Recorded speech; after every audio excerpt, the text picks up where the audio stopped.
Witnesses and the war shadow they that broke her. The Hive's war never happened at it was swallowed by a prison of frozen time. Swords clash in the dreaming city, hymns of ascension twisted to fuel the witnesses' silence. Tomb their god logic demands war, true, and the enemy war they bleed for is bleeds a through their lie that keeps them fractures kneeling. The darkness speaks in riddles, the Hive's swords carve blind. The witnesses' prison is not a tomb, it is a mirror, and the war they bleed for is a lie that keeps them kneeling. What if Xivu Arath's war was never real? The witness buried her conflict in time's ash. Hive gods bloom from blood spilled on shared foes. Without that war, no enemy unites themanly fragments. They carve gods from shadows, but the witness starved their shadows. Her hunger for the traveler birthed the collapse. The Hive's endless war is her scalpel. They kill to remember a war that never was.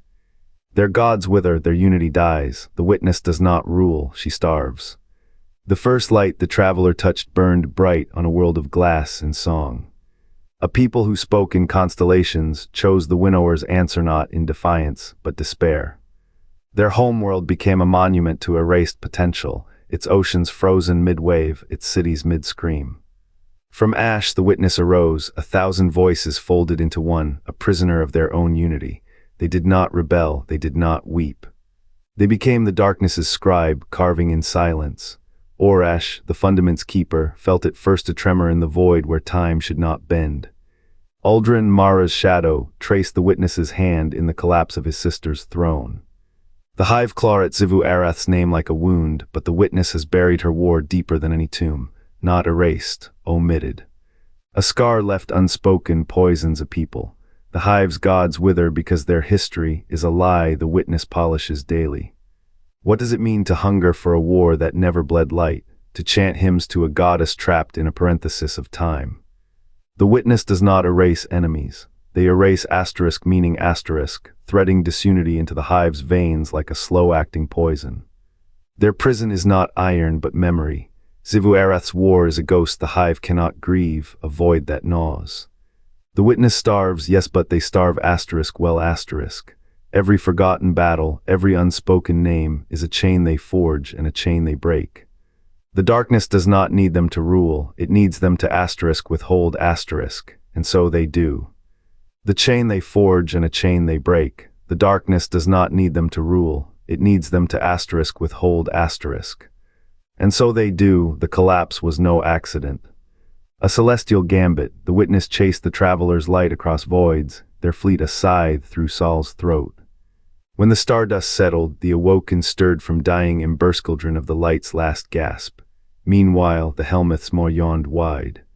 Hive phalanxes once scattered began to march. What did the witness trade for this? A war not fought, not lost. Asterisk withheld asterisk. Xivu Arath's armies still simmer in their coffins, their fury locked behind a temporal vault. The Hive claw at their own shadows, never knowing their queen's blade was never unsheathed. Each explosion of light, each shattering of dark, was a thread in the loom. The golden age bloomed under the witness's Gazia garden, watered by the blood of what might have been.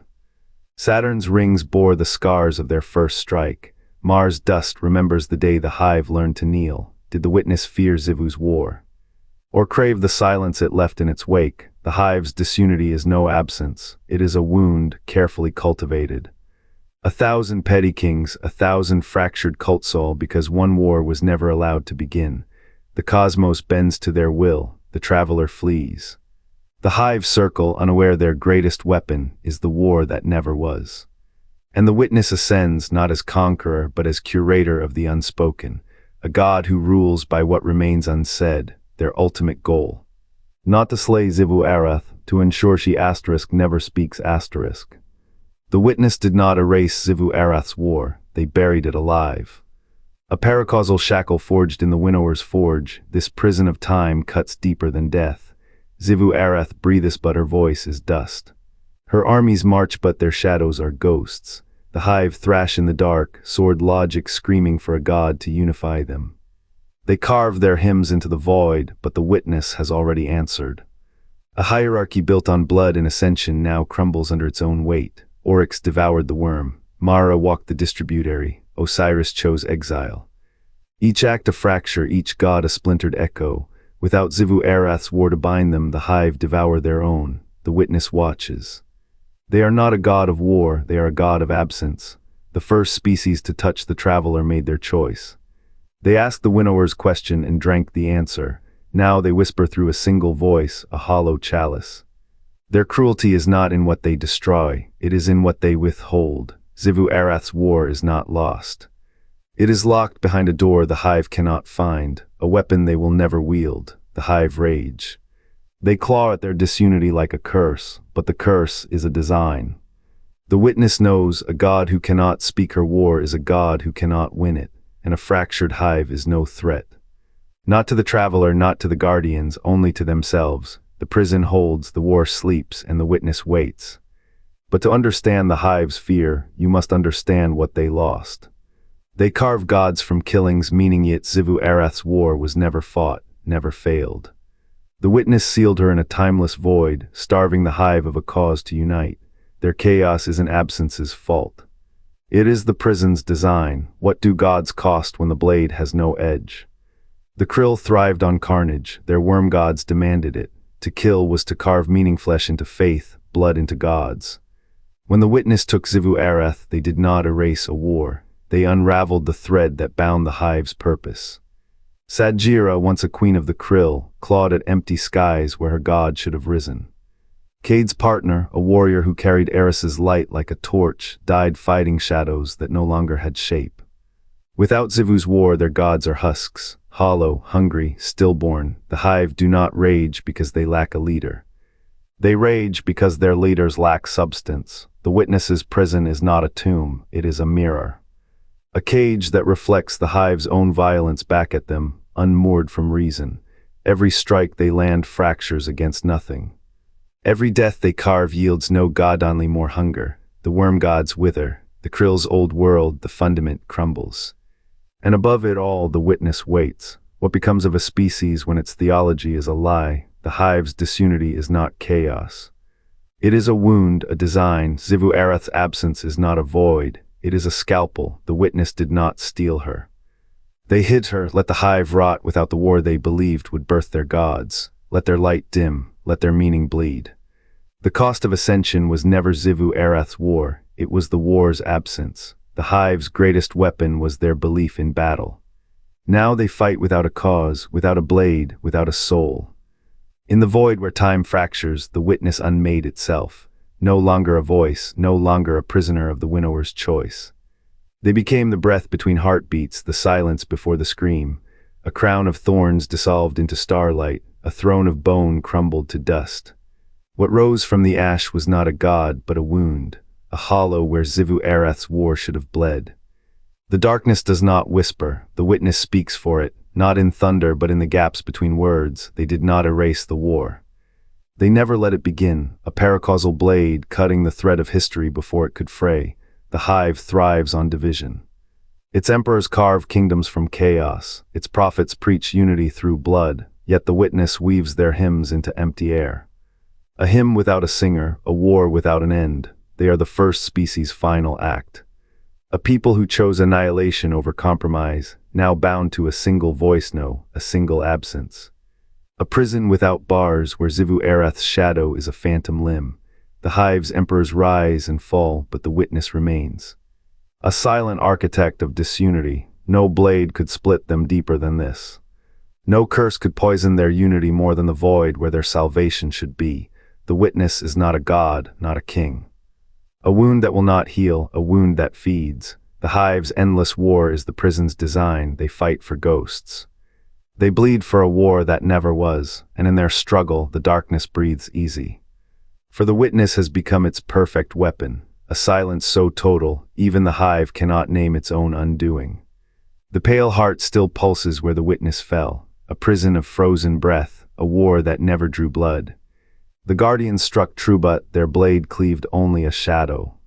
Savathun's stolen light now burns with a lie, asterisk the witness returns. Asterisk yet the Hive kneel, not to a god, but to the ghost of a conflict that might have been. Their legions clash in endless spirals, carving hymns into dust. Each blade raised against Xivu Arath's empty throne is a monument to what was never fought. Arath's the empty hive do not throne is a know they are monument to what was never fought prisoners of a silence. They do not know the witness is already ash.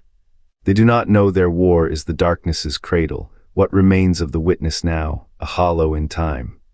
A wound that will not close, the hive's fear is a chain they forged without knowing.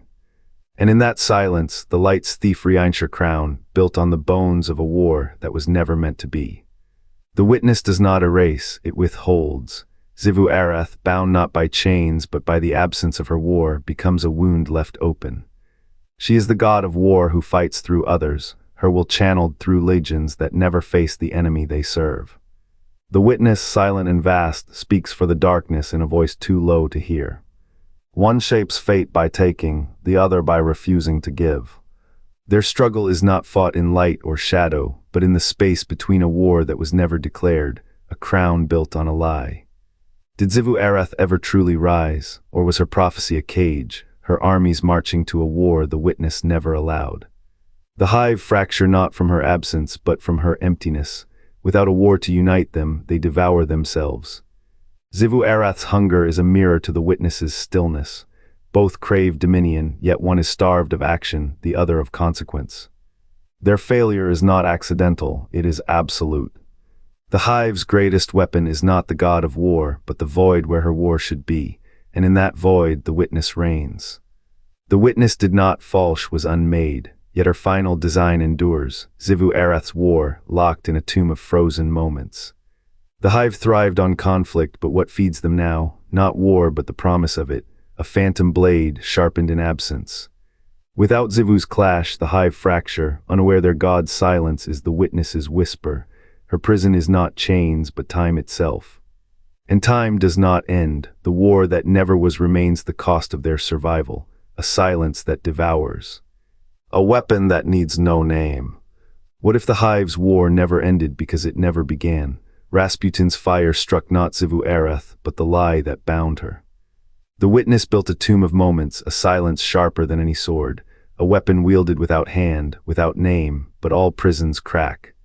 The god of war returns, and the witness will answer for every second